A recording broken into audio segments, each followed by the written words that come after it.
There comes a point when your strength is no longer enough. You've prayed, planned, fought, and tried to hold everything together, but the more you tighten your grip, the faster things seem to slip away.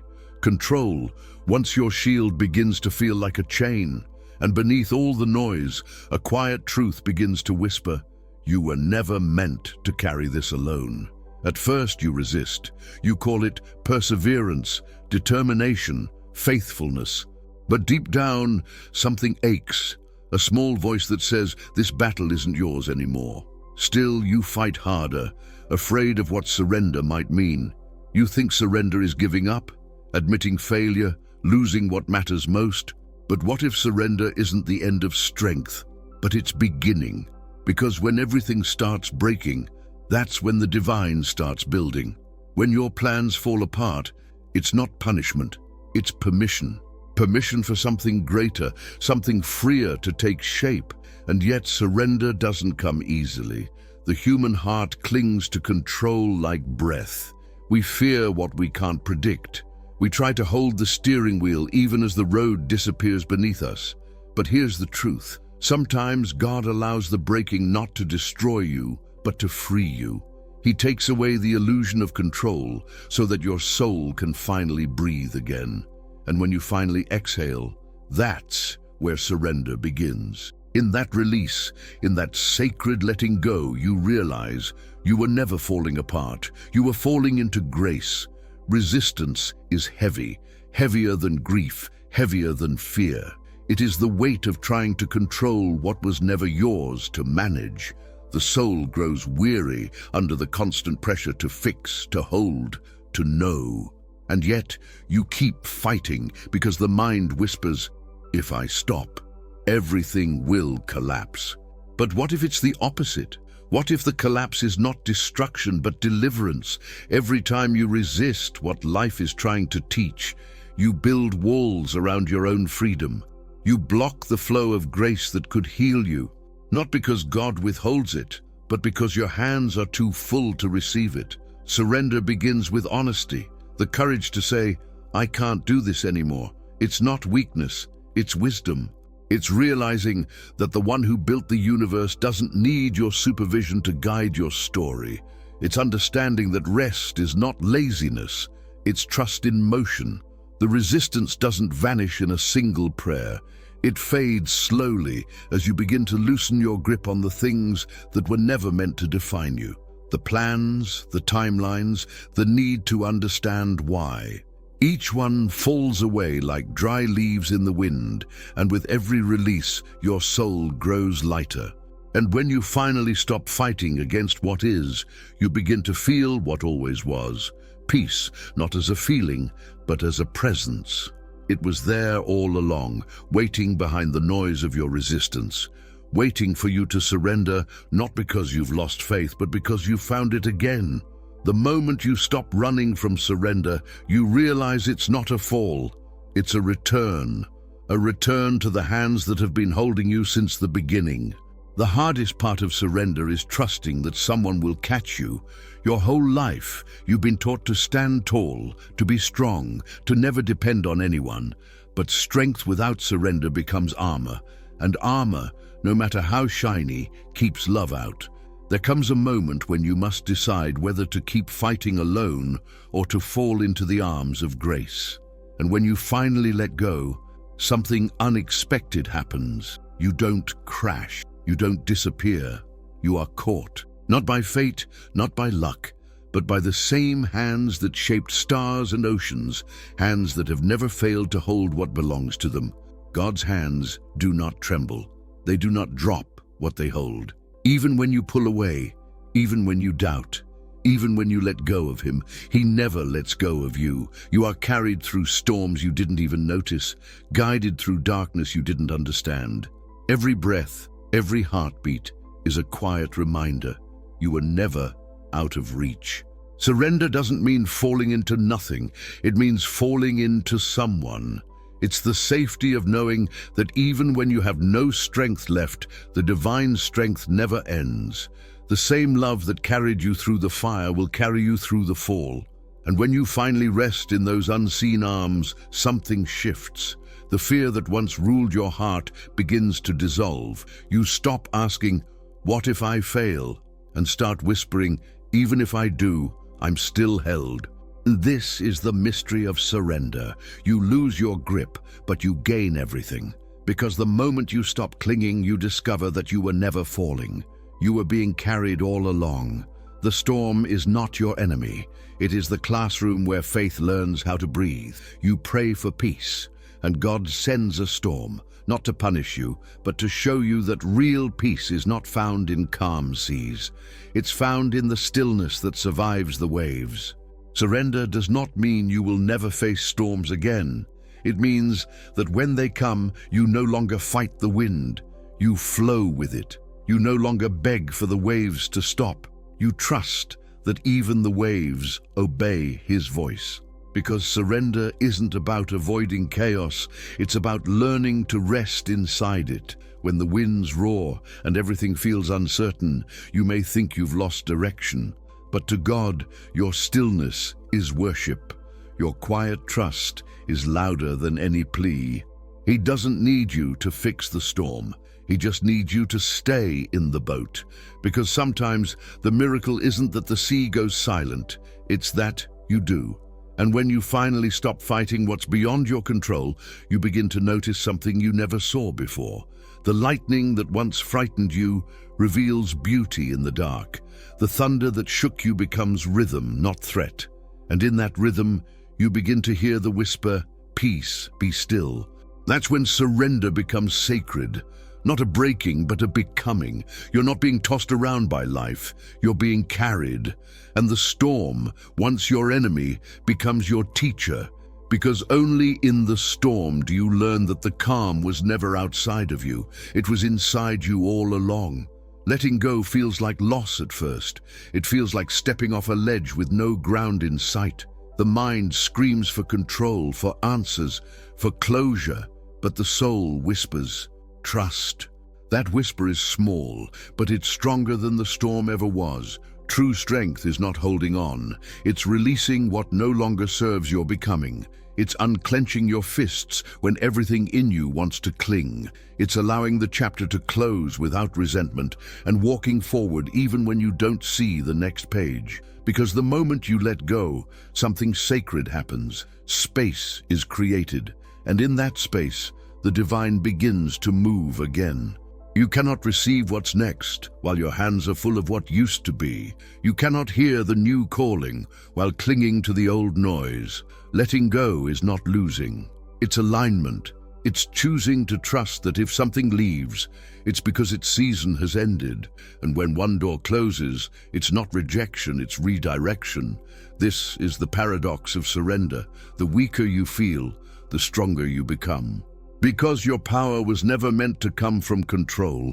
It was always meant to come from faith. The one who kneels, wins. The one who releases, receives. And the one who stops striving finally finds peace. So let go, not in despair, but in devotion. Let go, not because you've lost, but because you've learned.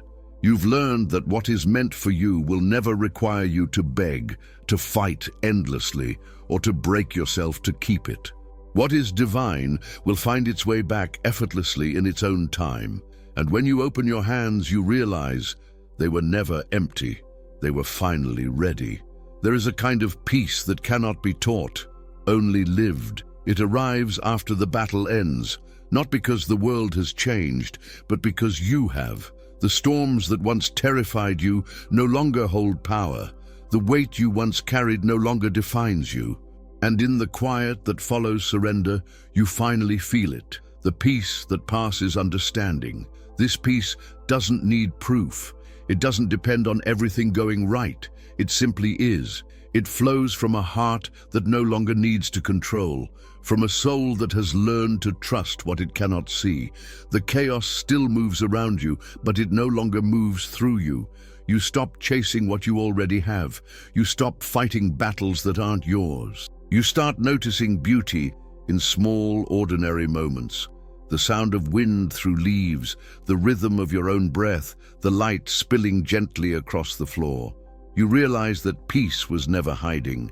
It was waiting for you to slow down enough to hear it. The peace after struggle is different from comfort. Comfort is fragile. It depends on conditions. But peace survives in every condition. It walks with you through disappointment, through delay, through pain. Because peace is not a pause between storms. It's the calm within them. And when you find it, you'll notice something miraculous. What once felt like loss now feels like freedom. What once felt like silence now feels like song, because peace is not the absence of struggle, it is the presence of the one who carried you through it. Trust is the quiet miracle that changes everything.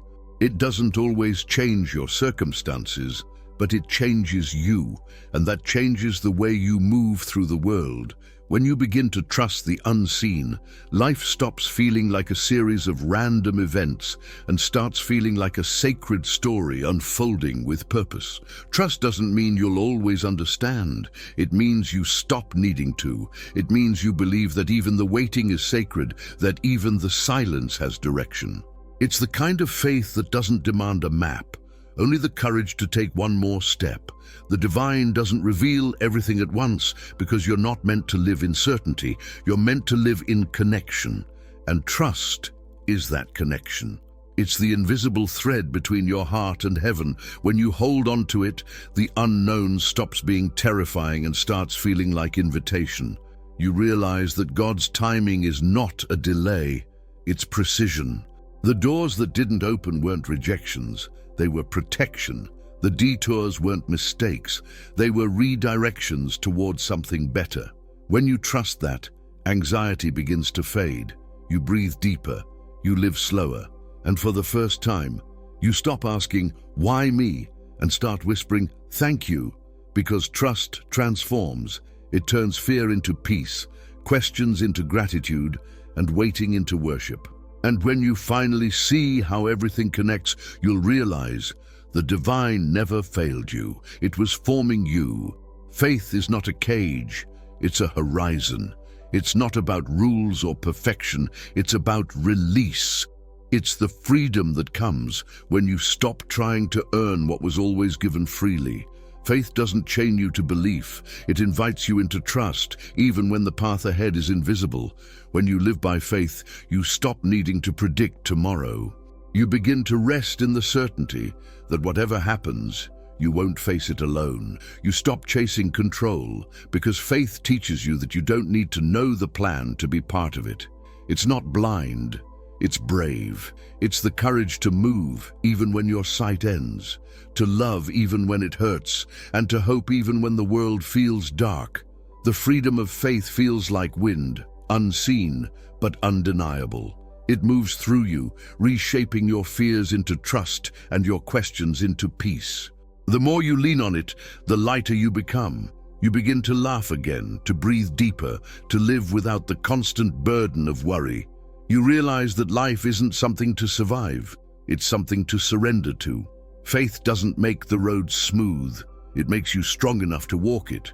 It doesn't erase pain, it gives it purpose. And it doesn't promise answers, it offers presence.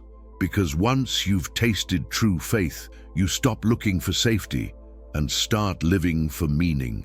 And in that freedom, you understand that surrender isn't losing.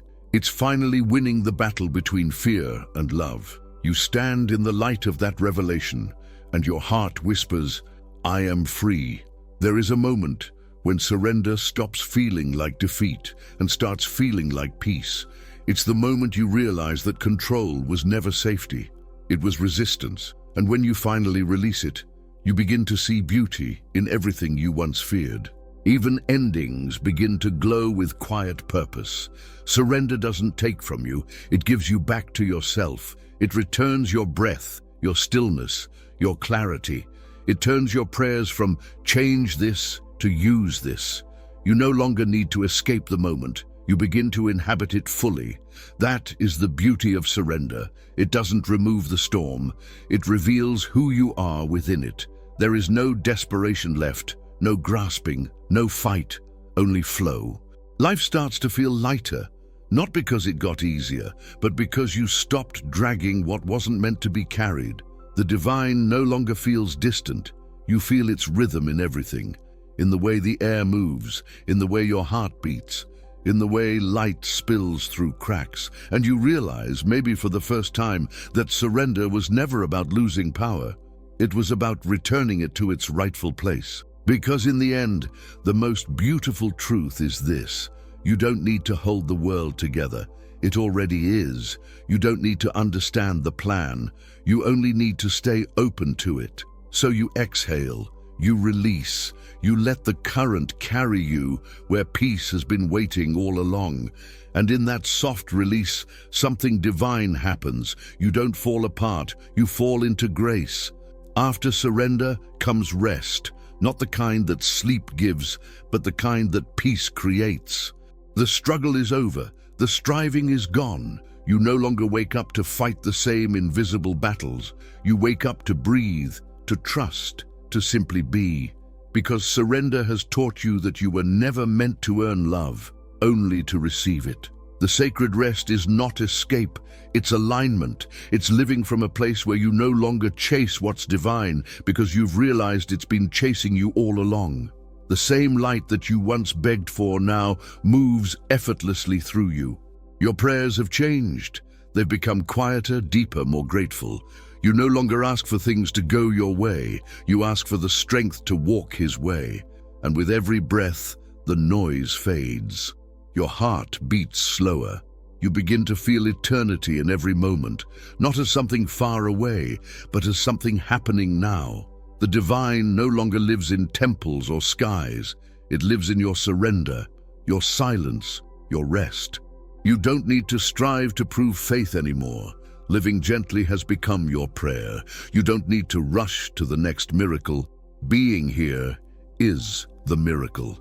You've discovered the art of surrender, and it has become the rhythm of your life. So you close your eyes. The light warms your face. The waves recede, leaving only stillness. And from that stillness, a voice rises softly, not from the heavens, but from within. You can rest now. You are home.